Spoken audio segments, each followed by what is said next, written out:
What is the price of a human soul?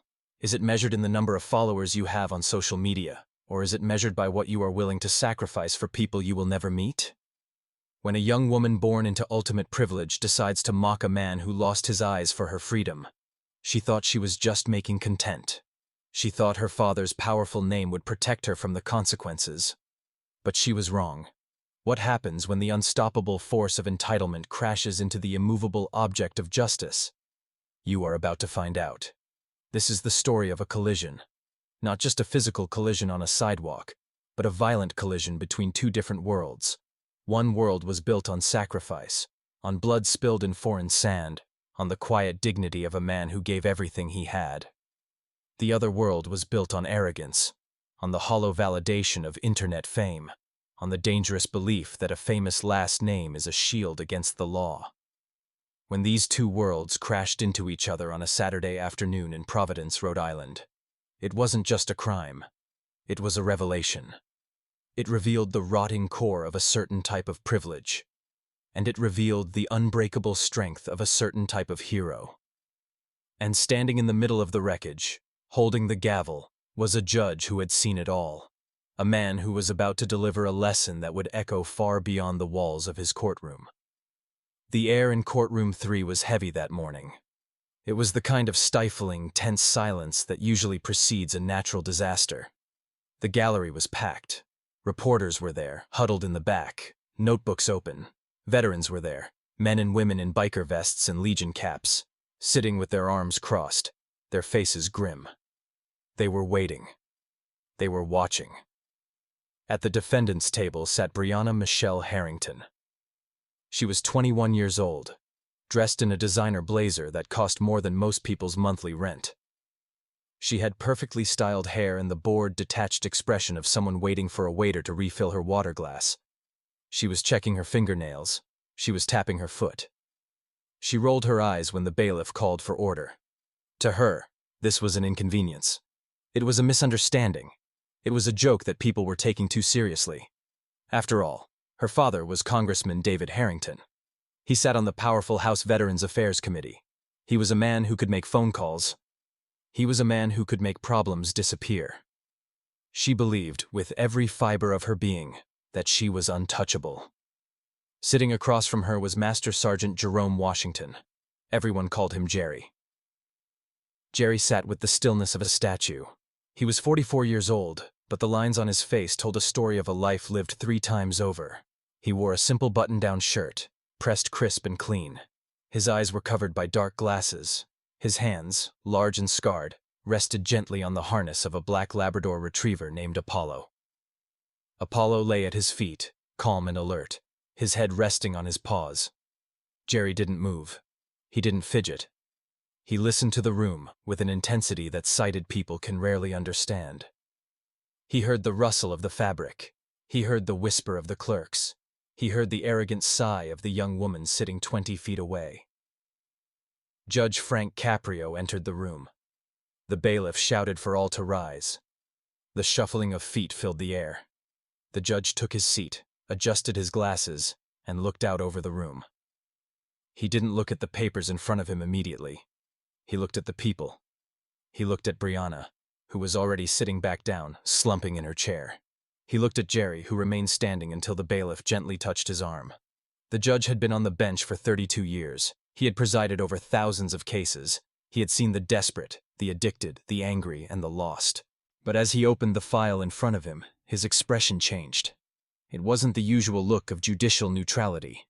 It was a look of profound, simmering disappointment. He took a long pause, letting the silence stretch until it became uncomfortable.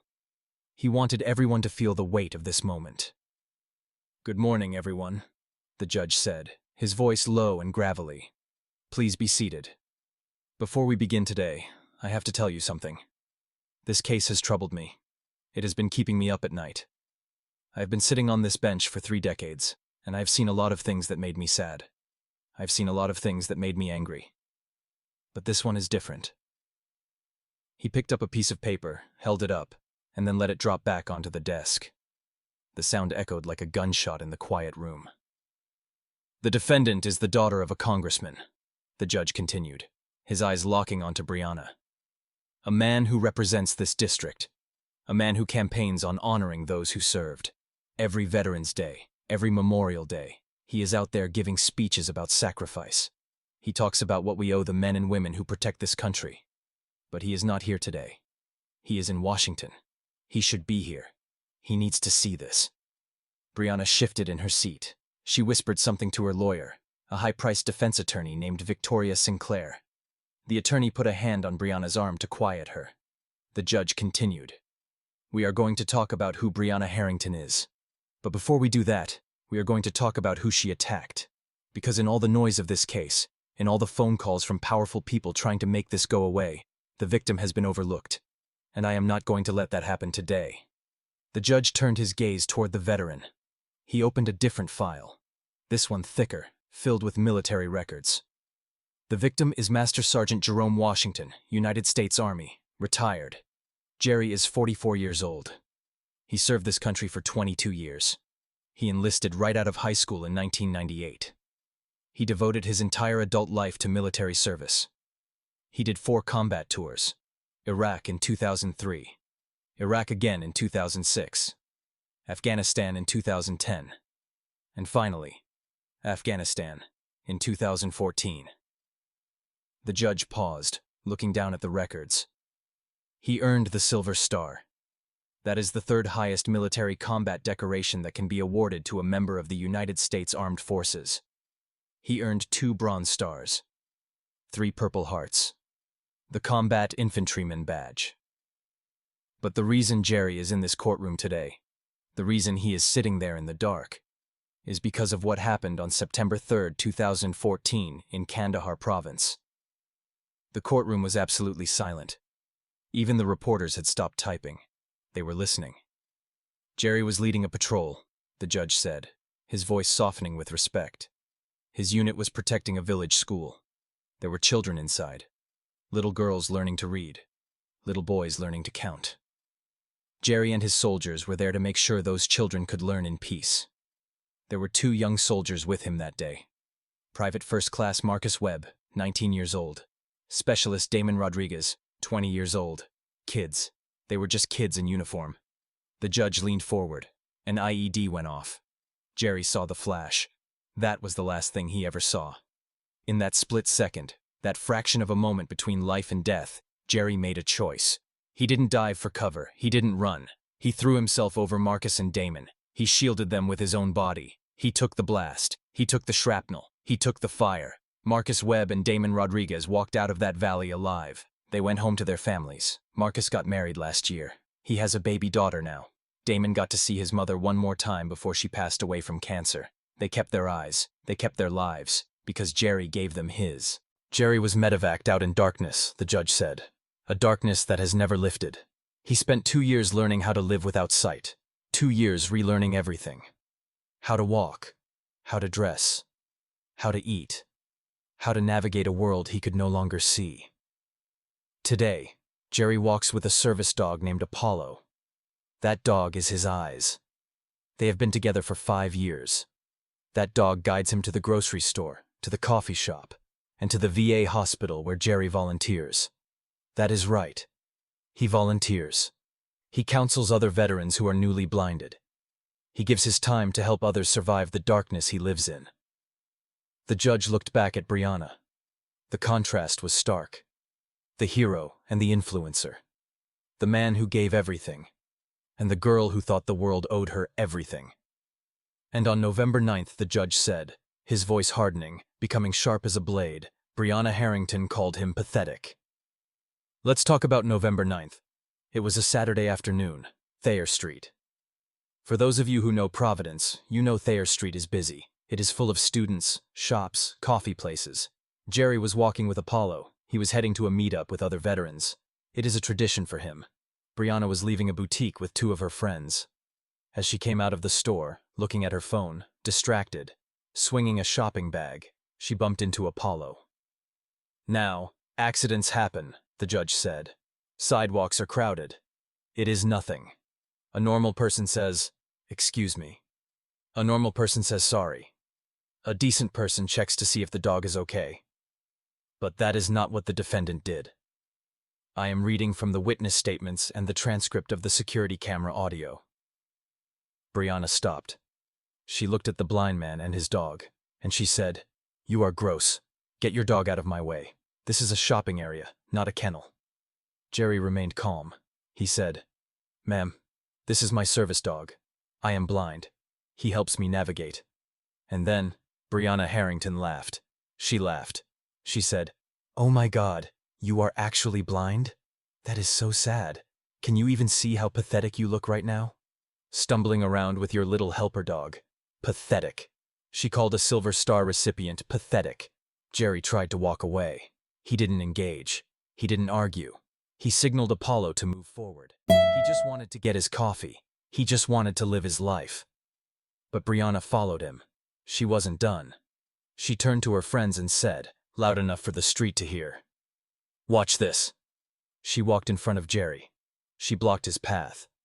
She said, "Hey, blind guy, how many fingers am I holding up?" The security camera shows her holding up her middle finger while her friends giggled. Jerry kept trying to move around her. But then, she crossed a line that can never be uncrossed. She reached out and grabbed the harness of the service dog. The harness that connects Jerry to the world. The harness that keeps him safe. She grabbed it and she yanked it. Apollo yelped.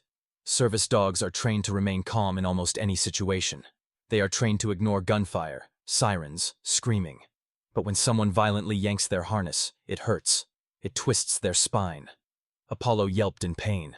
Jerry stopped. He said firmly, "Please let go of my dog." And then, Brianna took out her phone. She started recording. She said, "This is content. Blind veteran gets roasted. You are going to go viral, buddy." And then, she pushed him. The judge's voice rose, filling the courtroom with righteous anger. She pushed a blind man. She shoved him backwards. Jerry stumbled. He couldn't see where to step to catch his balance. He fell back into a metal parking meter. His forehead hit the pole. He went down hard to the pavement. The security footage captures it all. A 21-year-old woman standing over a 44-year-old blind war hero, recording him with her smartphone while blood ran down his face. She laughed. She captioned the video. "Blind guy didn't see this coming. #content creator." Jerry lay on the sidewalk, confused, in pain, bleeding while a crowd gathered. A shop owner called 911. A professor from the university stopped to help him. But Brianna? She stayed there, filming, until the police arrived. And even then, she didn't stop. Officer Samuel Okafor responded to the scene. He is a 12-year veteran of the force. When he approached Brianna, do you know what she said? She didn't ask if the man was okay. She didn't show remorse. She looked at the officer and said, "Are you kidding me? It was a joke. He is fine." Do you know who my father is? My father is Congressman Harrington. He is on the Veterans Affairs Committee. He will straighten this out in 5 minutes. The judge paused, letting those words hang in the air. The audacity of it. The corruption of it. She thought her father's position on a committee designed to help veterans was a license for her to assault one. She was arrested, the judge continued. She was charged with assault causing bodily injury, harassment of a disabled person, interference with a service animal, disorderly conduct, and filing a false statement because she initially tried to tell the police that Jerry attacked her. A lie that was instantly disproven by the video she herself posted to TikTok. But the story doesn't end there. Because, of course, the Harrington family tried to make this go away. On November 10th, the day after the assault, Congressman Harrington called the police chief.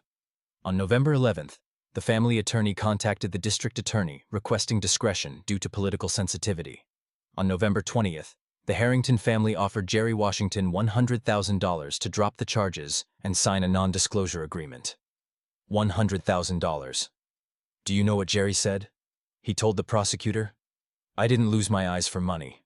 I lost them for something bigger. If I take that check, I am telling every veteran who comes after me that we can be bought. We can't. Our dignity isn't for sale." The judge slammed his hand on the desk. Our dignity isn't for sale. That is who Jerry Washington is. Offered a fortune to stay quiet, and he said no because his integrity matters more than a payout. The judge turned his full attention to Brianna. She was no longer checking her nails. She looked smaller now. The reality of the situation was starting to seep in. Miss Harrington, the judge said, I have been watching you. You rolled your eyes when I started speaking. You checked your phone before your lawyer took it away. You sighed when I mentioned the settlement offer. So let me ask you directly. Do you have anything to say? Do you understand what you did? Brianna stood up slowly. She smoothed her blazer. She looked at the judge, and then she looked at the camera in the corner of the room. Your Honor, she said, her voice shaking slightly but still laced with irritation. This is so blown out of proportion. It was a joke. I didn't know he was like a war hero or whatever. I bumped into him and he got upset. It is not a crime to be on social media. I mean, he is fine now, right? Can't my dad just make a donation somewhere and we can move on? He donates to veteran stuff all the time. Make a donation, the judge repeated, shaking his head in disbelief. You think you can buy your way out of assault? You think you can write a check to cover up the fact that you humiliated a man who gave his eyes for your freedom? The judge looked at the clerk. Miss Thornton, please dial Congressman Harrington's office. The number is in the file. We are going to get him on the phone right now. The defense attorney jumped up. Objection. Your Honor, this is highly irregular. You cannot call a sitting congressman during a court proceeding. Objection overruled, the judge roared. If Congressman Harrington campaigns on supporting veterans, he has a right to know and a duty to know what his daughter did to one. And if he has been making phone calls trying to make this case disappear, then he can hear directly from this court why that is not going to happen. Make the call. The clerk dialed the number. The sound of the ringtone was amplified through the courtroom speakers. 1 ring, 2 rings, 3 rings. A receptionist answered. Congressman Harrington's office. How may I direct your call? This is Judge Frank Caprio, Providence Municipal Court. I need to speak with the congressman immediately. It is regarding a court matter involving his daughter. It is urgent. There was a pause, then the sound of hold music. It played for a minute, a cheerful, generic tune that felt grotesque given the tension in the room. Then the music clicked off. This is Congressman Harrington, a deep, polished voice said. What is going on? Is Brianna okay? Congressman, this is Judge Caprio. Your daughter is standing before me in courtroom 3. She has been charged with assaulting a blind veteran, a Silver Star recipient named Jerome Washington. I thought you should hear exactly what she did. The congressman sounded confused. Judge, I was told this was a misunderstanding. There was some kind of incident, but I understood it was being handled. Let me read you what actually happened, the judge said. Congressman, on November 9th, your daughter encountered Master Sergeant Washington. She called him pathetic. She grabbed his service dog's harness and yanked it hard enough to make the dog yelp. And then she pushed a blind man into a parking meter, cutting his head open.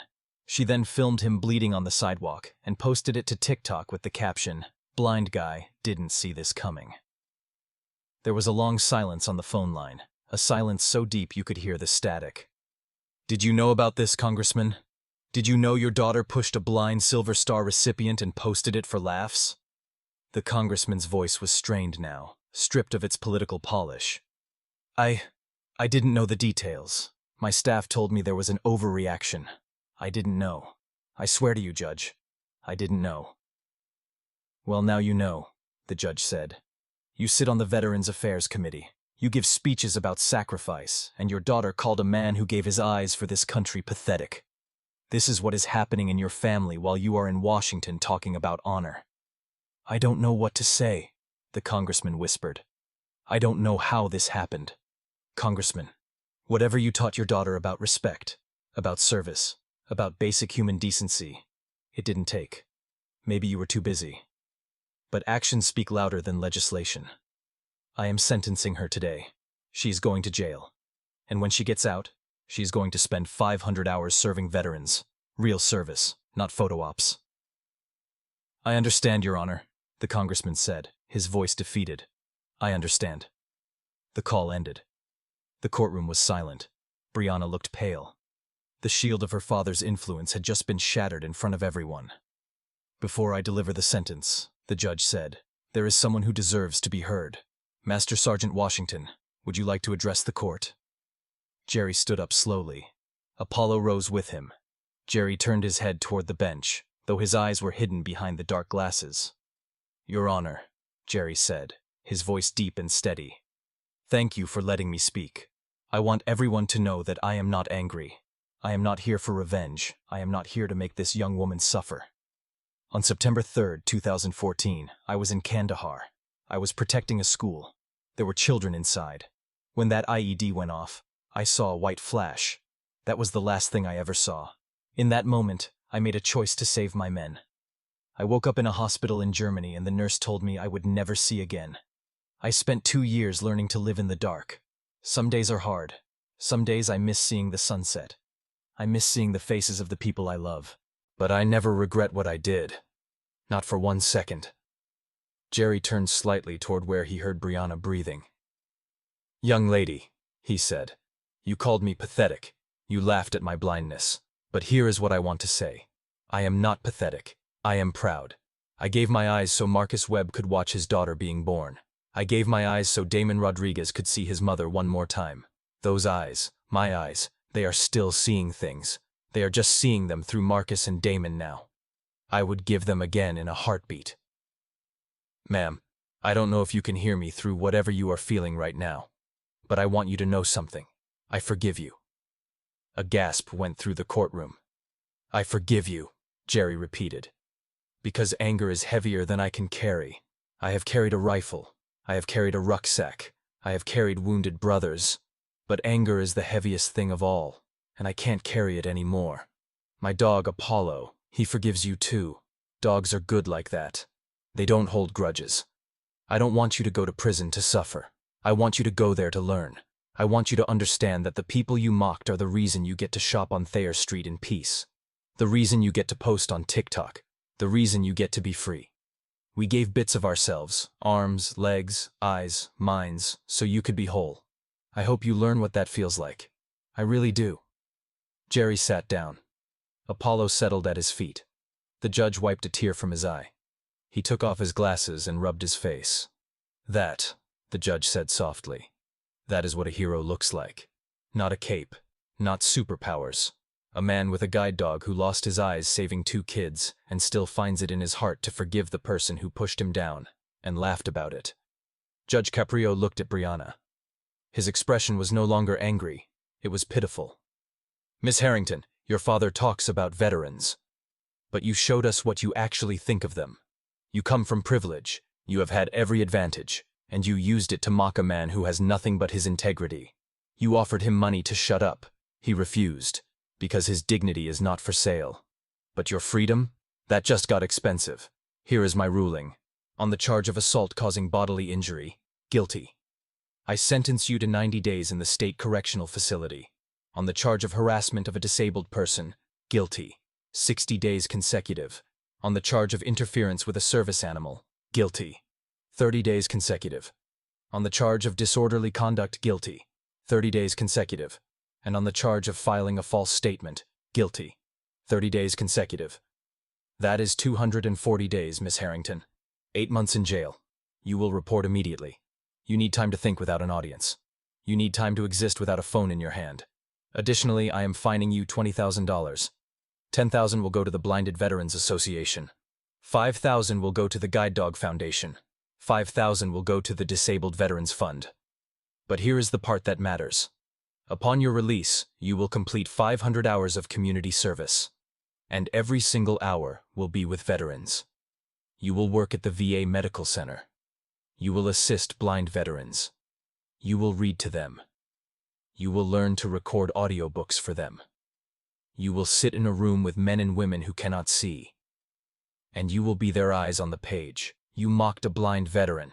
Now you will serve blind veterans. You will learn their stories. You will understand their sacrifice. And maybe, just maybe, by the end of it, you will understand what the word honor actually means. You will also delete all social media accounts. No TikTok, no Instagram, no content creation for 2 years. You lost the privilege of a platform when you used it to weaponize cruelty against a hero. Brianna Harrington stood there, stunned. The color had drained from her face. The arrogance was gone, replaced by the terrified realization that the real world had finally caught up with her.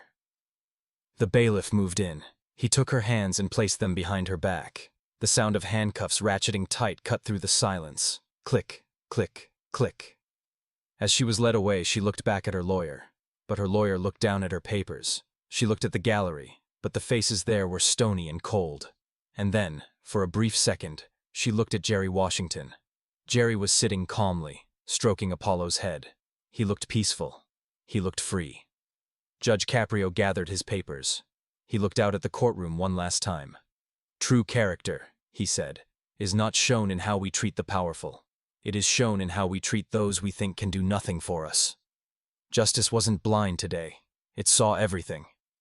The gavel banged, a sharp final sound that signaled the end of the arrogance and the beginning of the lesson. The court was adjourned, and as the people filed out into the sunlight of Providence, they carried with them the image of the man in the dark glasses, the man who had lost his sight but retained his vision, the man who taught them all that while dignity cannot be bought, justice can indeed be served,